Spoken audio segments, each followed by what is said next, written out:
我瞄准了打。哇，基辅，去你丫的！比魏宁辉还猛的中国拳王横空出世，手中的拳头犹如大铁锤一般沉重，只要是被他的重拳命中，无论是脑袋还是肋骨或者是身体的各个部位，都将会受到不同程度的损伤。被他打得嗷嗷惨叫、怀疑人生的外国选手多了去了，此人便是被誉为下一个魏宁辉的杨华，甚至可以说他的重拳比魏宁辉的催泪拳还要猛上几十倍。尤其是面对来华踢馆的外国选手，杨华每一次都是首当其冲，毕竟他可是中国最极具有代表性的抗日奇侠。这一次所迎战的日本选手叫祥野，听说这家伙有一个十分抗揍的脑袋，扬言要用坚硬的脑袋试一试杨华重拳的力度。用沙袋测试拳头力度很常见，但用脑袋来测试却是头一次遇见。既然如此，那就别怪杨华下手太狠，把他脑袋打烂。好的，这样的运动员。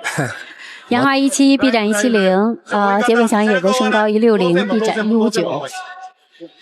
不要担心了，比你矮的真不多，因为咱俩的个子都不高。我打了这么多年，才遇到2个比我矮的，一个是阿穆拉尼，一个是吴龙颂，一个给了我一个读秒。25岁的杨华人生格言就是用实力说话。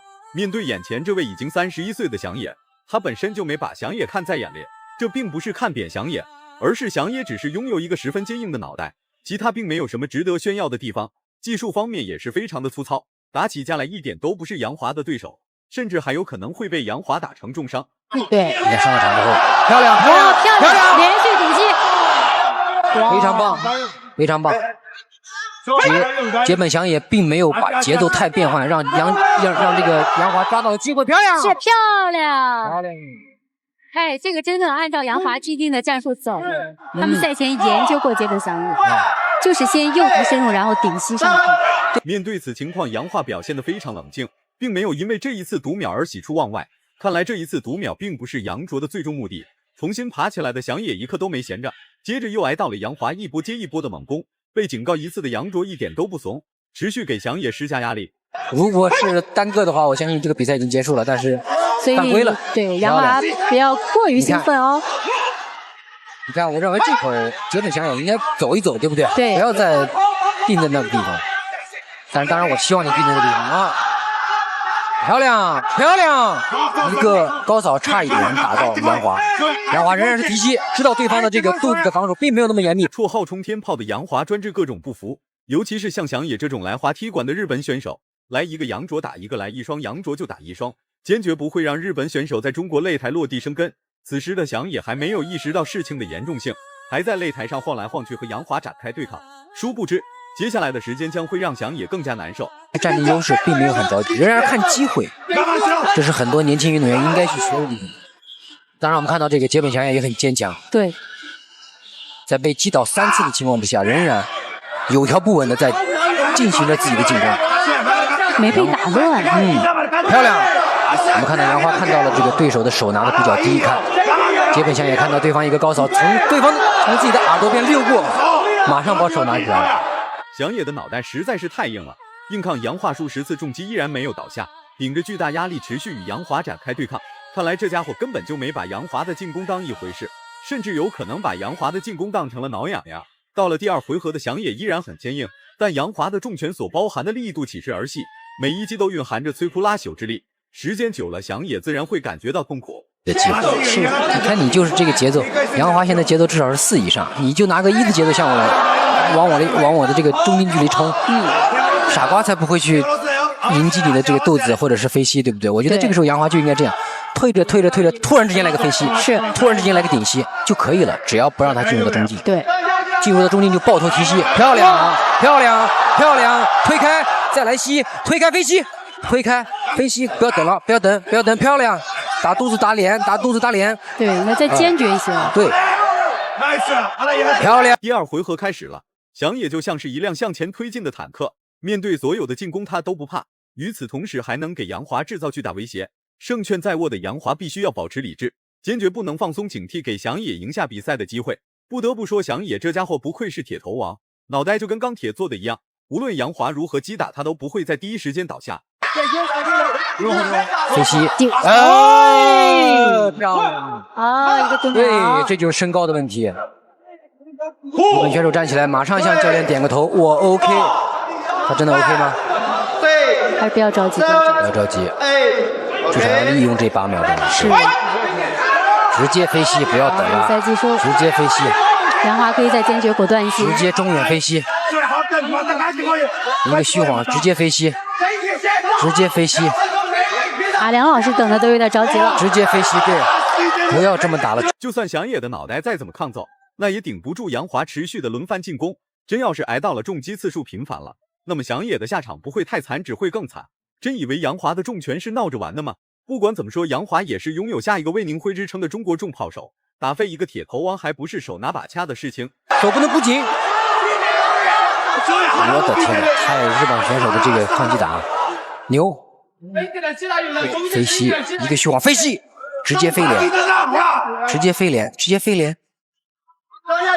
对，触踢杨华不错，但是能不能来个飞膝啊？飞漂亮！哦，杨华现在在打肚子和打脸，是，他仍然是声东击西，没有打得很实，是这种。祥野的坚持逐渐显出疲态，杨华抓住时机所打出的重拳更猛，每一击都精准打击祥野的要害。祥野的防御开始逐渐松动，最终被裁判读秒了一次。擂台上气氛愈发紧张，胜利的天平似乎正向杨华倾斜。始终打肚子，他对方打肚子的目的就是要打脸。不要跟对方拼拳，我要是你，我就不会跟对方拼拳。不要跟对方拼拳，漂亮。好，第3回合的比赛，冲天炮杨华，龙方选手日本的杰本祥野。看一看杨华能不能够守住，漂亮，前手平勾打中。对，杨华在节奏、在拳法的精准度、在节奏的把控都不错，漂亮，漂亮。祥野的脑袋坚持不住了，就算他拥有武僧一龙的金钟罩铁布衫，那也很难顶住很长一段时间的狂轰滥炸。咬牙坚持的祥野再次投入到了战斗之中，结果5秒钟都没有撑过去。台下的教练主动弃赛投降，扔出了白色毛巾。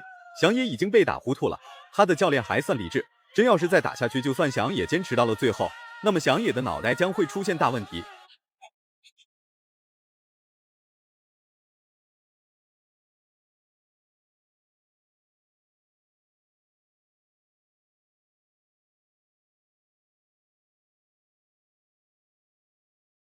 我相信此刻比赛尽管结束了，我相信现场以及屏幕前所有的朋友们这种心情依然无法平复。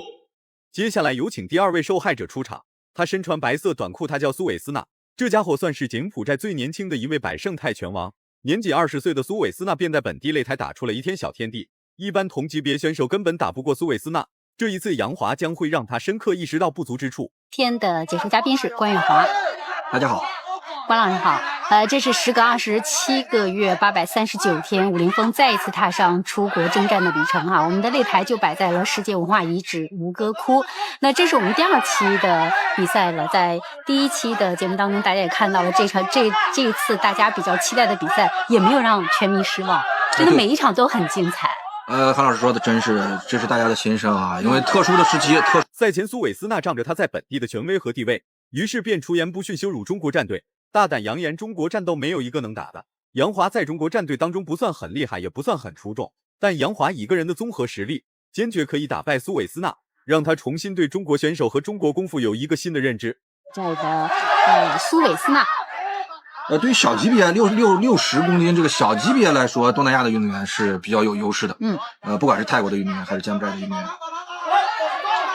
今天杨华又面对了一个这个身高臂展都比自己又高又长的这个对手。对，杨华来自陕西啊。这个是自己把自己看到他们引以为傲的拳王被击倒了，台下的小孩哥都看愣了眼神，根本不相信杨华有这么厉害。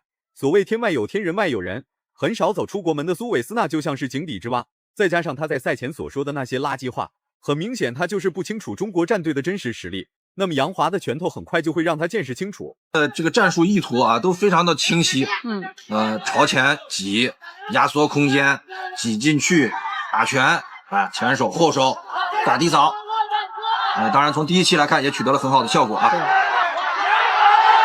我们这次带队的教练是深圳胜利人和的杨涛。那么杨华也是这个胜利人和的队友。对，也是我们新一代的新人王，在中国澳门拿到了新人王的金腰带。